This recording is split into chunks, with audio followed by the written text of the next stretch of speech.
Kombëtarja e Kosovës ka fituar me rezultat 4-3 në udhëtim ndaj Slovakisë, në gjysmëfinale të play-offit për kualifikim në Kupën e Botës 2026.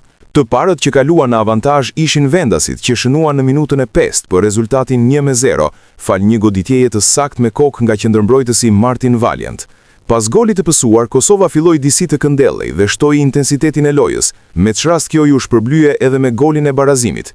Ishte Veldin Hoxha, i cili në minutën e 20 të takimit realizoi një super gol nga jashtë zonës për rezultatin 1-1.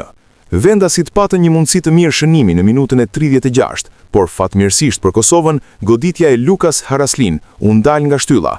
Sidoqoftë, i njëjti lojtar u treguai saktë në minutën e 44, kur nga gjuajtja e lirë realizoi për rezultatin 2-1. Me të filluar pjesa e dytë, Kosova barazoi gjithçka në 2-2, fal një shkëputjeje fantastike në ajër nga Fisnik Aslani.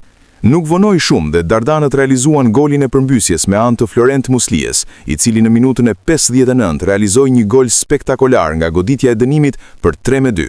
Golin që e vulosi fitoren e madhe, Kosova e gjeti në minutën e 71, kur pas një tollovie në zonë, Kreshnik Hajrizi e shfrytëzoi një top të kthyer për ta dërguar në rrjet për 4-2. Deri në fishkëllimën e fundit të gjyqtarit, Slovakia ja doli të shënoi edhe një gol tjetër përmes David Strelec për 4-3, por nuk ishte e mjaftueshme për ta evituar eliminimin. Tani më 31 mars, Kosova do të jetë nikoqire e Turqisë në stadiumin Fadil Vokri, aty ku do të vendoset se cila skuadër do të sigurojë biletën për Kupën e Botës 2026.